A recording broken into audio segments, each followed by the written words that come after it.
No âmbito da abordagem aos fatores ESG, agora o G, agir com ética e transparência, continuamos os trabalhos com moderação da parte de Mónica Silvares, da ECO, juntando-se ao debate Andreia Nunes, Country Manager do Grupo Constant, Isabel Fernandes, Diretora dos Serviços Jurídicos da Vista Alegre, e João Pedro Tavares, Consultor da Governança e Sustentabilidade da PWN Portugal. Olá, viva! Muito bom dia a todos, muito obrigada pela vossa presença.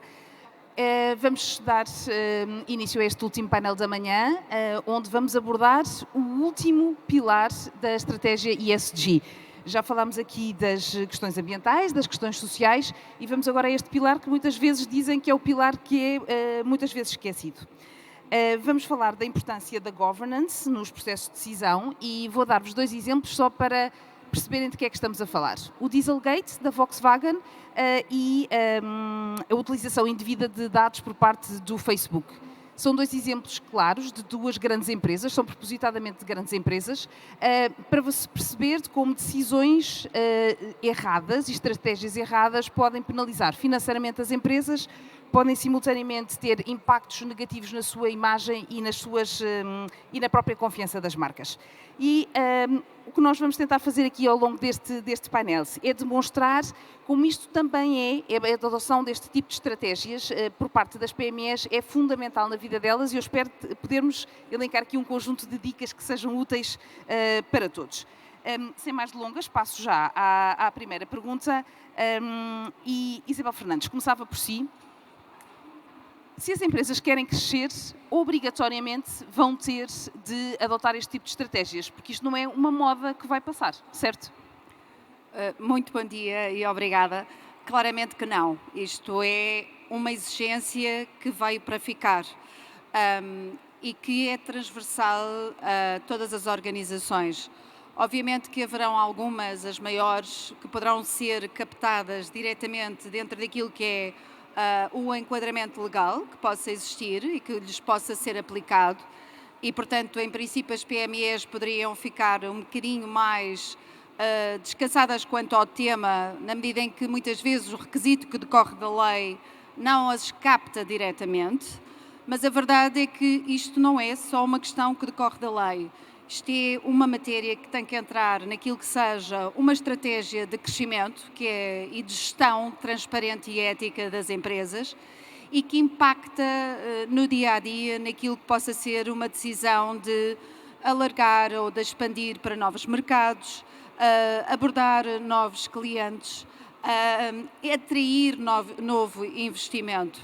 E, portanto, muitas vezes temos que pensar que inclusivamente naquilo que são as cadeias de fornecimento. Podemos pensar numa PME com uma condição financeira muitíssimo boa, totalmente autónoma, muito confortável com aquilo que serão os seus fornecedores e os seus clientes, mais diretos, obviamente, na sua estrutura de ligação mais direta. Mas a verdade é que hoje em dia as cadeias de fornecimento são todas elas muito escrutinizadas, sobretudo pelo cliente final. E é muito usual que o cliente final imponha na cadeia inteira, até do contratado direto a todos os demais subcontratados, uma série de conjuntos e de regras e de procedimentos, porque o governo corporativo é isso mesmo. É uma série de políticas, uma série de procedimentos e práticas que se têm que implementar e que, em última via, obviamente, visam garantir aqui uma gestão eficiente, transparente, objetiva, eticamente responsável, socialmente responsável e que é claramente, e que hoje em dia assume uma importância verdadeiramente relevante. Eu depois partilharei... Isabel, eu até lhe pedia já, deu-nos, quando estávamos na preparação deste painel, deu-me um exemplo concreto de um fornecedor da Vista Alegre em como ele vos obrigou, entre aspas, a mudar.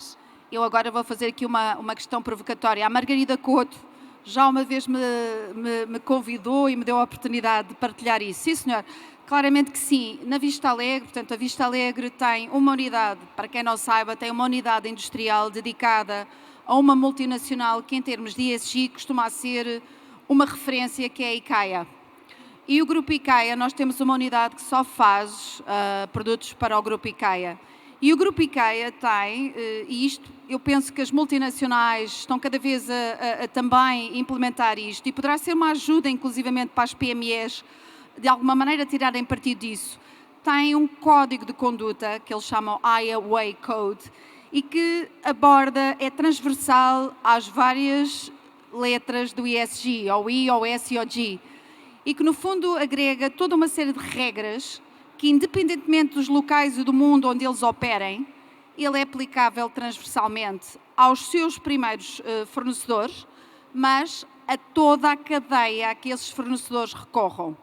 E, portanto, isto é claramente um exemplo de como, no meio desta cadeia, uma PME que poderia estar a pensar que ainda não estou apanhada pela linhagem, pela previsão legal de alguma coisa que tenha entrado em vigor, a certa altura pode ser confrontada com a necessidade de ter que adotar isso. E isso poderá ser uma oportunidade, porque tudo isto, como tudo na vida, há sempre um desafio, mas há sempre uma oportunidade, há sempre uma parte negativa, e o governance é muito visto como uma parte negativa, é uma série de políticas chatas, é uma série de procedimentos, é uma série de reportes que têm que ser feitos. Mas isto é uma oportunidade, porque poderão aí, de uma maneira até relativamente ágil, tirar partido de alguém que muitas vezes também está disposto a dar alguma formação para que estas políticas sejam adotadas e implementadas.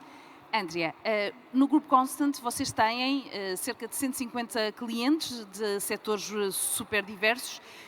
Como é que se percebe entre vós esta facilidade das PMEs perceberem que há que fazer isto? Como é que eles vão encaixar na sua vida do dia-a-dia de uma PME que é super atarefada ainda mais este conjunto de obrigações?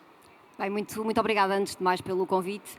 O Grupo Constant é um grupo de prestador de serviços por natureza e, portanto, temos uma enorme responsabilidade no âmbito da ética e da transparência, porque nós contratamos colaboradores, temos mais de 1.300 e todos os dias nós colocamos colaboradores nos nossos clientes. E isto, estamos a falar desde PMEs a grandes empresas. Nós, inclusive em Portugal, nós fazemos parte de um grupo espanhol.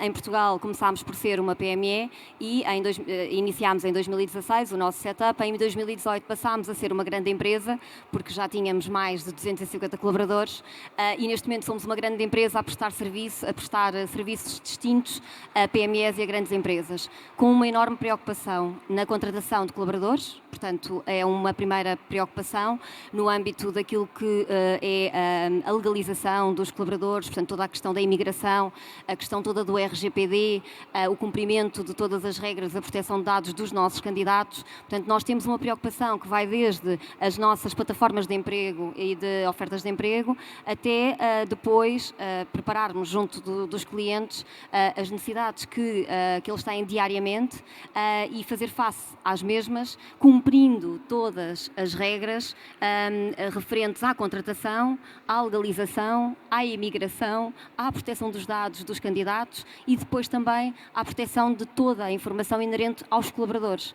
E a proteção, inclusive, diariamente, onde nós processamos mais de 3.000 salários. Tudo isto é, efetivamente, uma preocupação nossa. Nós, diariamente, nos nossos clientes, temos a preocupação de tentar desenvolver com eles boas práticas que permitam que o ESG seja também, obviamente, uma preocupação ao nível do social. Junto das PMEs já começa a haver esta consciencialização para a necessidade de se encaixar nestas novas regras?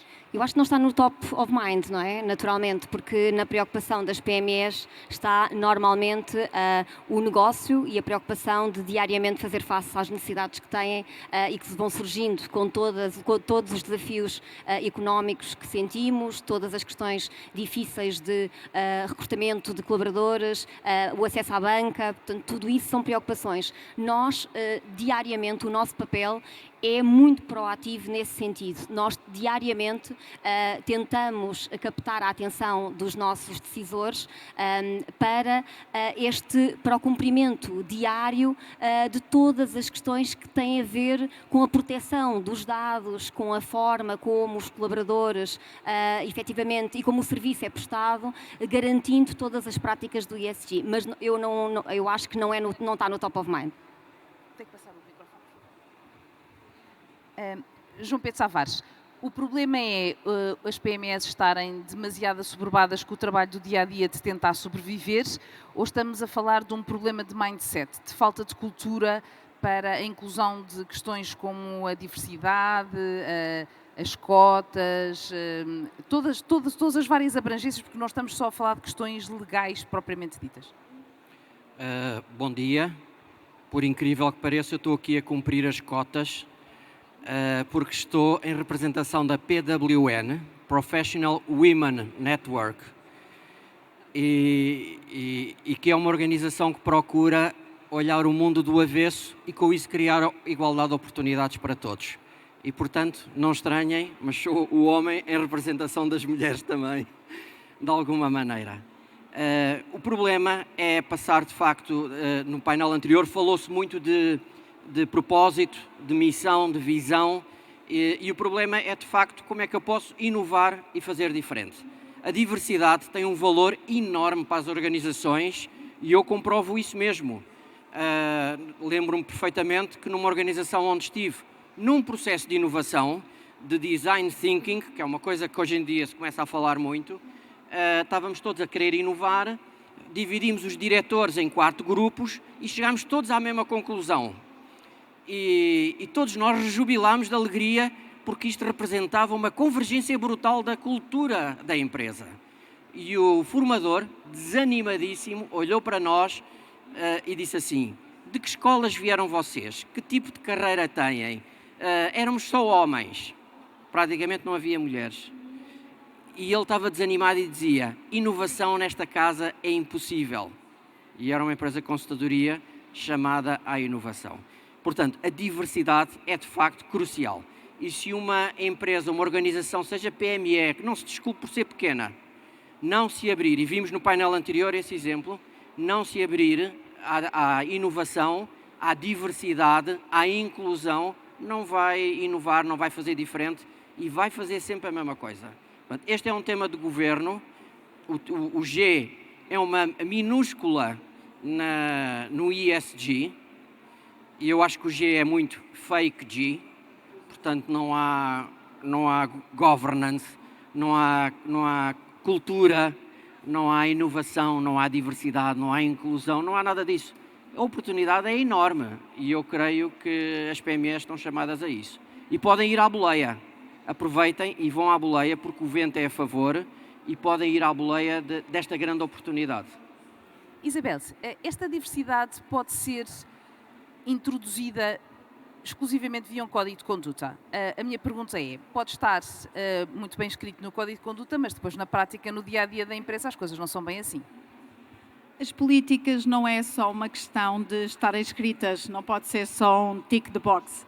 As políticas têm que ser claramente acompanhadas com mecanismos de implementação e questões e monitorização e reporte também para ultrapassar aquilo que possa ser o enviesamento que possam advir. Portanto, a nível de diversidade e a nível de qualquer questão, eu acho que, mais uma vez, tirando novamente, indo um bocadinho novamente ao exemplo que eu dei, que também abordava questões das condições de trabalho, questões de diversidade e outras questões, efetivamente há necessariamente que acompanhar com o processo da definição da política e implementação, depois uma monitorização e um reporte, claramente. E muitas vezes isso inclui a criação de comitês específicos ou delegar numa determinada pessoa do board essa mesma missão. Um bocadinho para que depois isto não passe de teoria. Isso não pode ser. Portanto, se quisermos, até porque o que vai acontecer é que esta mesma exigência de evidenciar que na prática a prática está alinhada com a política é uma exigência que depois nos veremos futuramente confrontados. Se quisermos atrair um investidor, se quisermos contrair um financiamento, é muito usual que hoje, antes da contração de um puro financiamento, haja um questionário e haja uma série de questões que as pessoas têm que assumir. Nos investimentos, então, as due diligence, que é uma coisa que, para quem é, sobretudo da minha área, é uma prática recorrente. Toda a gente no passado estava muito habituada a que a due diligence legal fosse contratos, fosse laboral, e fosse meia dúzia de questões. Hoje a componente ligada ao governo corporativo é uma componente que começa a assumir uma extensão muitíssimo grande e, portanto, é preciso mais do que ter a política, é preciso evidenciá-la claramente que se aplica, e isto não fica meramente interno, é preciso ter a noção que há de haver um momento em que vamos ter que evidenciar isso mesmo para o exterior. Voltamos, João Pedro, gostava de ouvir esta diversidade só se consegue com a introdução de cotas, sejam elas de que tipo de cotas forem? Primeiro, dizer isto, reforçar o que a Isabel disse, que é, hoje em dia, quando se fazem relatórios de impacto, é pedido evidências e não taxonomias, adoção de taxonomias, regulamentos ou o que quer que seja. Este é um aspecto que é muito, muito importante. Eu sou a favor das cotas, porque se as coisas não vão a bem, têm que ir a mal. E, portanto, eu sou a favor das cotas como um meio para atingir um fim, que é um processo de transformação. Agora, se daqui a 20 anos tivermos cotas, estamos com um problema grande. Este é um tema de cultura. É como nós 20 anos depois ainda continuamos com os fundos europeus, apesar de serem um instrumento de convergência. André, eu aproveito para lhe perguntar assim também.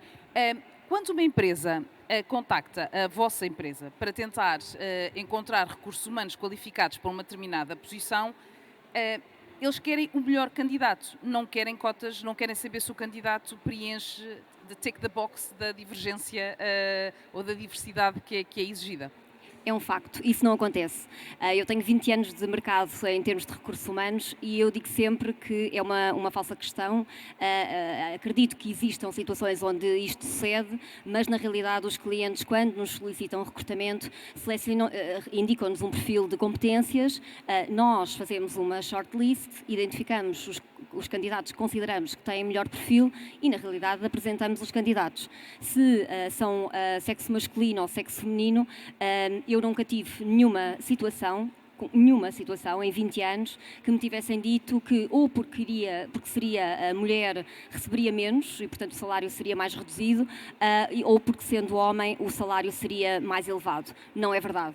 Portanto, também quando nós identificamos o perfil, nós também fazemos um enquadramento de equipa e muitas vezes questionamos quantos colaboradores tem a equipa, quantas mulheres são, quantos homens são, até para muitas vezes nós próprios entendermos que é necessário um equilíbrio para que depois, no dia-a-dia, funcione, não é? Mas não é verdade que esta diferenciação exista nos recrutamentos que nos são solicitados. As empresas não nos colocam essas questões, verdadeiramente.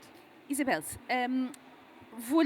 vamos agora passar uma outra área também aqui abordada, da questão da governance, que tem que ver com as políticas de salários e de prémios.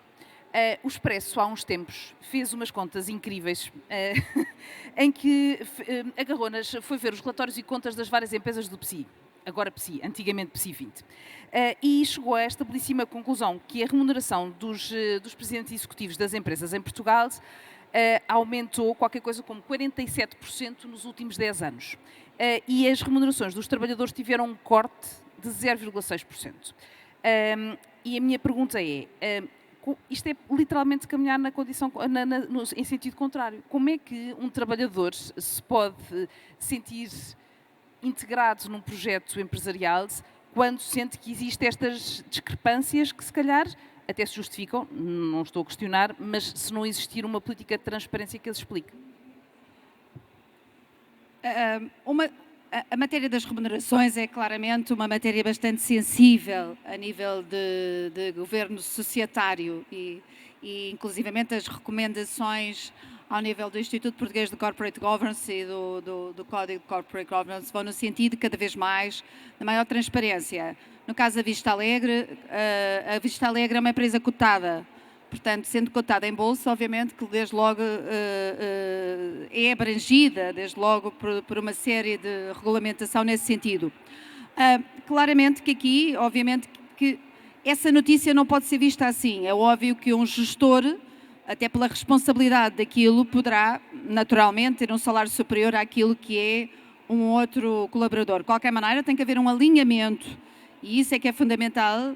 Tem que haver um alinhamento de responsabilidades e de performance e remuneração na medida em que ela até pode ter uma componente fixa e uma componente variável, e portanto aí poderão, através da variável, portanto, nesse sentido, para uma mesma categoria, para uma mesma responsabilidade, tem que haver esse alinhamento, e hoje em dia já somos obrigados também, as cotadas, a evidenciar o círculo evolutivo.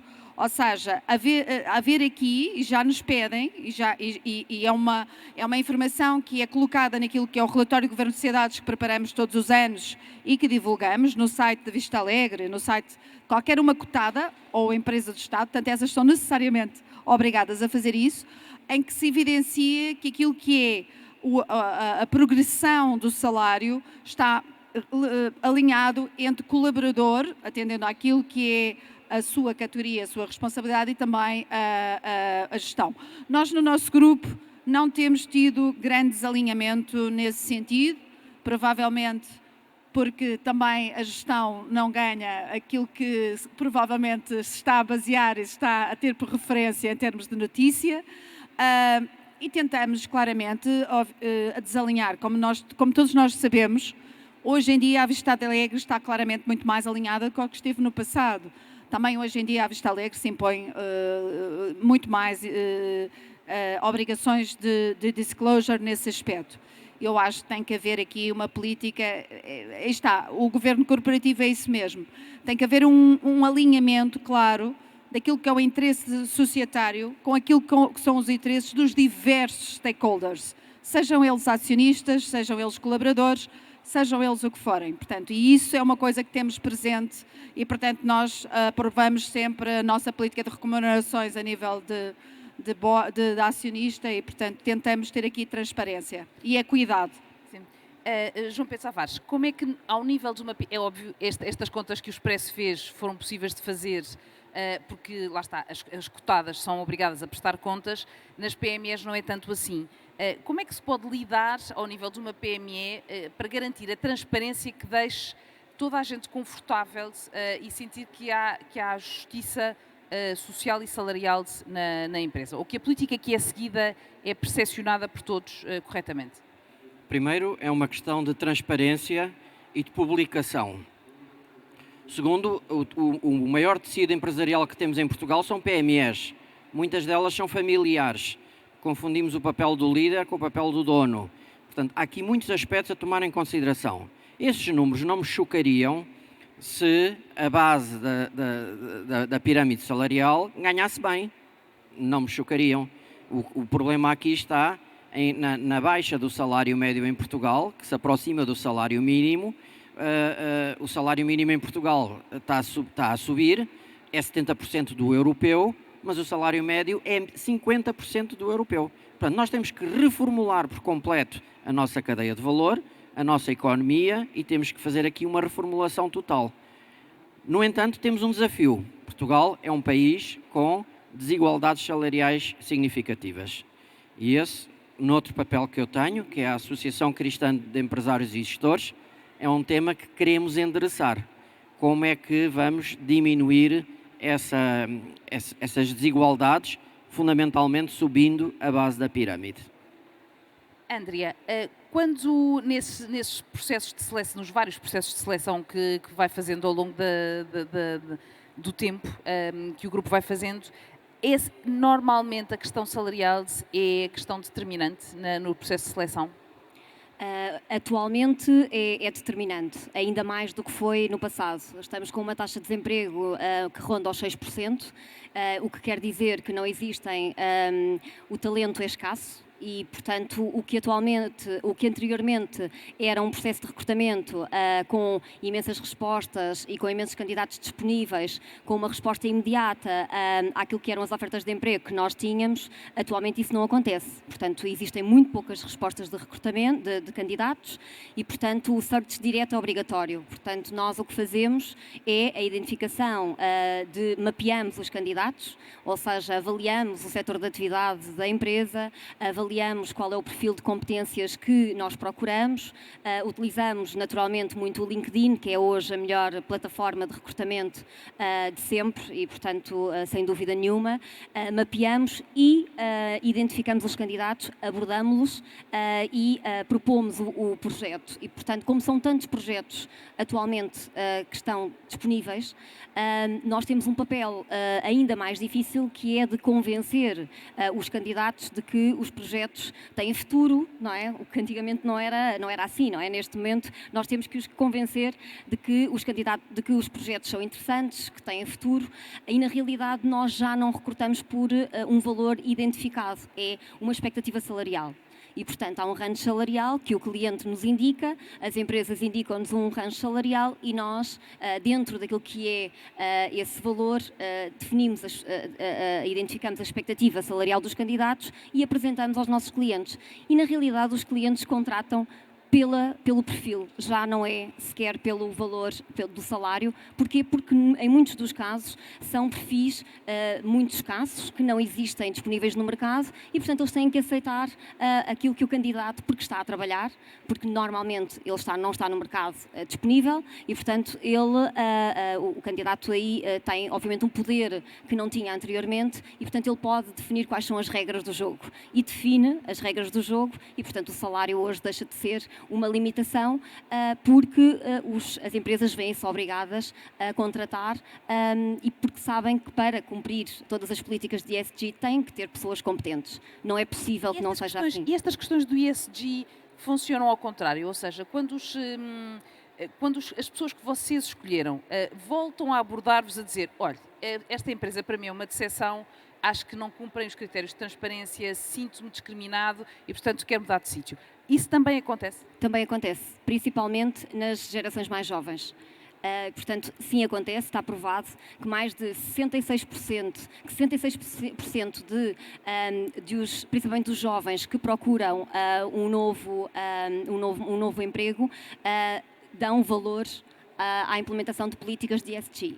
Está provado e nós sentimos isso no nosso dia-a-dia. Consegue identificar as áreas onde isso acontece mais? Sim, principalmente nas áreas tecnológicas, muito nas engenharias também, e depois em áreas onde, efetivamente, na áreas de consultoria também, portanto, onde, efetivamente, os jovens criaram uma expectativa muito grande durante o seu percurso académico e, portanto, criam ideias, porque, na realidade, existem muitas empresas no mercado que já têm, que são muitas vezes multinacionais, com muita capacidade também financeira e que permite já há muitos anos, não é, disponibilizar e comunicar essas políticas de ESG. Portanto, nessas áreas, principalmente nas Big Four, em áreas muito de consultoria, muito na área de investimento, na banca, sentimos muito isso. Todos os dias nós sentimos isso.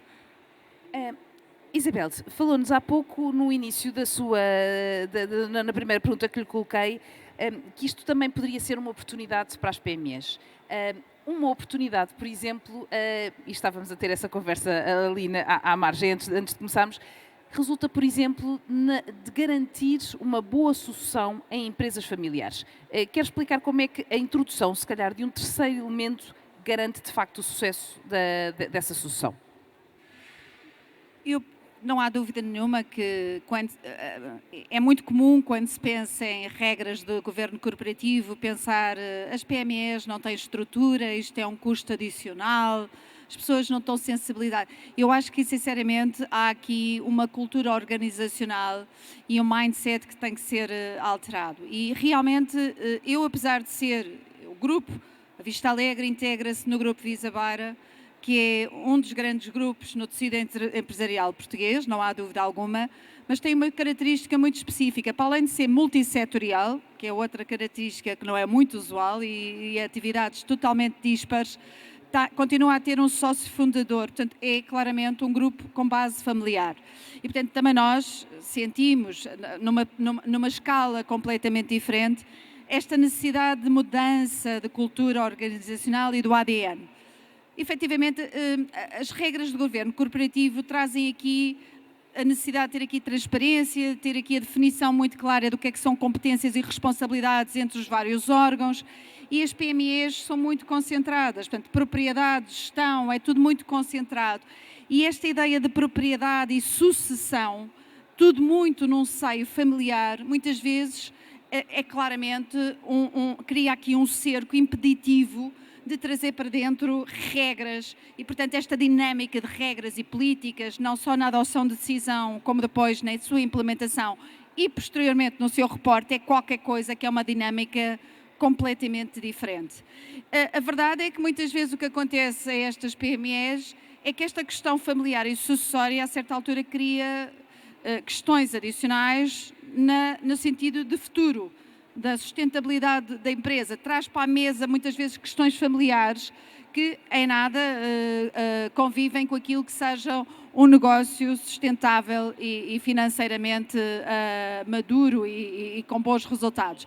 E, portanto, todas estas regras permitirão que este esquema decisório, este suporte decisório, esteja ele também conte ele também com outros players, outros stakeholders, e de alguma maneira a empresa vai beneficiando desta capacitação interna para de futuro, se aquilo ultrapassar aquilo que é o círculo da família, o próprio negócio tenha claramente uma longevidade. Isto é claramente uma questão de sustentabilidade a longo prazo e, portanto, não poderá ser aqui uma oportunidade, porque se tornam muito mais transparentes, muito melhor sucedidas, muito provavelmente, muito permeáveis a este género de questão que possa ser colocada a certa altura naquilo que é uma sucessão natural, sobretudo quando é uma estrutura familiar, e não ser beliscada por isso, porque ela própria já tem a sua própria estrutura decisória, já tem a sua própria estrutura já tem a sua própria reputação e, portanto, sobreviverá a qualquer outra questão mais no seio pessoal e familiar.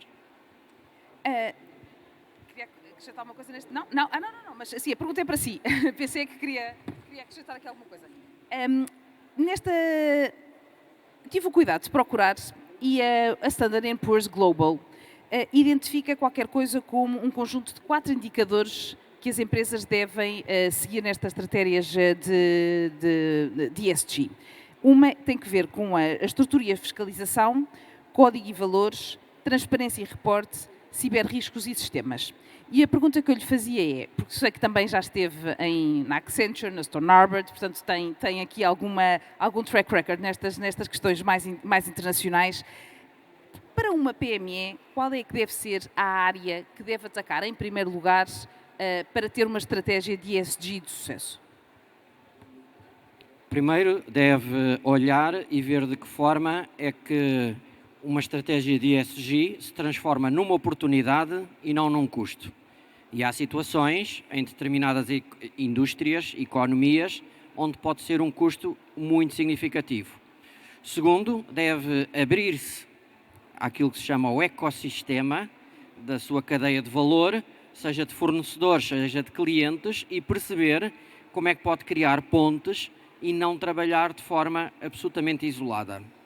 E terceiro, tem que ter uma cultura que seja walk the talk, ou seja, tenho que pôr em prática aquilo que são as minhas códigos de conduta, as minhas políticas e por aí diante. Portanto, eu seguiria desta forma estruturada, aprendendo com os outros, juntando-me, indo à boleia, vendo nisto uma oportunidade e que não seja algo que me traga um custo muito significativo. Porque este é o grande desafio, é como é que eu vou cumprir com os objetivos dos ODS, por exemplo, e como é que isto não se vai tornar num custo insuportável para a minha indústria, para a minha atividade, para a minha empresa. Essa era precisamente a pergunta que lhe ia fazer relativamente a essa sua intervenção. Quando se percebe que o custo é superior aos benefícios que daí se retiram, mas quando existem obrigações regulatórias que forçam as empresas a seguir esse caminho, o que é que a empresa deve fazer? Quando há obrigações regulatórias, deve segui-las. Mas se vai perder dinheiro? Não, tem que ver, mas tem que inovar na forma como o deve fazer. E quando reporta as evidências do que consegue e do que não consegue fazer, tem que ser transparente. Não pode deixar de ser transparente. Ou seja, há aspectos primários que têm que anteceder essa avaliação subsequente. Primeiro eu tenho que ser transparente. Eu tenho que reportar as minhas realidades, seja internas, seja externamente. Não posso mascarar, não posso travestir-me, não posso mostrar aquilo que não sou. E este é um aspecto absolutamente essencial. Mónica, já agora deixe-me introduzir mais um tema, que é o seguinte. Andamos aqui a falar de temas regulatórios e de taxonomias e obrigações e tudo isso. Eu costumo muitas vezes dizer que os principais problemas que existem na humanidade não se devem à falta de talento, isto tem a ver com o G, não se devem nem à falta de talento, nem à falta de capacidades, nem à falta de meios. Nós temos tudo para resolver os problemas todos da humanidade. Nós temos capacidades para resolver o problema da pobreza, o problema da alimentação, das desigualdades sociais, temas climáticos, temos tudo. Não nos falta nada. Agora até temos inteligência artificial que de sobra por cima de tudo. E, portanto, o tema não é uma falta de talento. O desafio está no caráter. Isto tem a ver com a liderança, seja das nossas organizações, seja dos nossos governos, seja do mundo em geral. Os problemas existem por problemas de caráter. E por isso, isto é o G na sua essência. E por isso é que nós não podemos falar que tenha um problema de talento quando aquilo que acontece é que talento sem caráter é um ativo tóxico numa organização. E por isso eu tenho que pôr os nomes aos bois, tenho que lhes pôr os guizos corretos. O tema do caráter de uma organização que está por trás da sua cultura é absolutamente crucial. De outra forma, eu não crio relações de confiança nem com os meus fornecedores, nem com os meus clientes, nem com os meus colaboradores. E toda a gente vai andar a desconfiar daquilo que eu digo ou daquilo que eu faço. Este é o maior desafio que nós temos. Por favor, Isabel. Ainda relativamente à questão da Mónica, relativamente aos custos, eu acho que há aqui um custo em que o governance realmente ajuda imenso, que é um custo reputacional. Portanto, mais do que um custo financeiro, que advém das coimas, que advém das penalizações que se possa temer e que tem obviamente, o seu papel numa perspectiva de enforcement, há realmente aqui uma questão que se prende com reputação, que é um custo tremendo e que pode realmente deitar abaixo uma organização e que, tendo todas estas políticas, se não conseguir evitar, claramente, que pelo menos consegue claramente evidenciar que as tinha, que as implementou e que alguma coisa depois no meio do processo poderá ter aqui desvirtuado. Bom, para finalizar, gostava de vos lançar um desafio em minuto e meio para cada um. Que dica é que daria a uma PME que seja confrontada com este fenómeno? Wow, o que é que deve fazer? Bem, eu acho que em primeiro lugar deve olhar para dentro e perceber quais são os meios, não é, que tem e perceber também, olhar para as práticas de outras empresas similares e não tem mal nenhum de nós lermos aquilo que os outros estão a fazer e aplicar as melhores práticas, não tem problema nenhum. Depois também pedir apoio aos nossos stakeholders para que nos ajudem a implementar, porque eles serão naturalmente beneficiados também por tudo isto. E depois também pedir às nossas pessoas, às pessoas que nos acompanham nas PMEs, que normalmente têm uma proximidade maior, porque obviamente a pirâmide é mais achatada e, portanto, nós estamos mais próximos da gestão, e pedir-lhes ajuda e dizer-nos que só é possível se eles estiverem connosco, e definir um plano, pedir um plano de desenvolvimento e dessa forma também nós retemos talento, não é? Retemos as pessoas que estão connosco a mostrar-lhes qual é o caminho e qual é que vai ser o futuro. E esse futuro, com o cumprimento destas políticas, vai ser naturalmente melhor, com o cumprimento de todas estas políticas e com ética, transparência e, mais que tudo, com caráter, não é? Isabel. Depois do que a Andrea disse, não haverá muito mais para dizer, mas de qualquer maneira eu acho que diria o ESG está cá, veio para ficar. Portanto, dependendo do setor e sobretudo daquilo que é a estratégia de negócio, que cada uma PME o terá em função daquilo que é o setor e da sua perspectiva de crescimento, terão necessariamente que endereçar e abordar estas questões. E deverão fazê-lo não de um dia para o outro, mas obviamente olhando também para aquilo que é a sua estrutura de financiadores, de fornecedores, o cliente final, tirando partido de algumas lições que possam fazer aí, e, no fundo, parametrizar aquilo que será o que elas pretenderão também fazer em termos de ESG. Mas não podem achar que é o problema dos outros. Não, o problema está e tem que ser endereçado. Para finalizar? O desafio é ser transparente para com todos os stakeholders, para com as suas pessoas, fornecedores, clientes, acionistas, e encetar um processo abraçando uma oportunidade. O ESG é uma oportunidade, avaliando sempre custos e benefícios, como é óbvio. Mas ter presente que a finalidade de uma organização não é o lucro. O lucro é algo muito importante para a sustentabilidade e é indiscutível, mas a finalidade é criar e distribuir valor, se possível de forma justa. E isto é igual para qualquer organização, seja governamental, terceiro setor, corporativo ou o que for. E, portanto, é ter a visão do todo e agarrar a oportunidade. Meus senhores e minhas senhoras, muitíssimo obrigado. Foi um prazer conversar convosco. Terminamos este painel por aqui. Espero que tenham gostado e que tenha sido útil. Obrigado.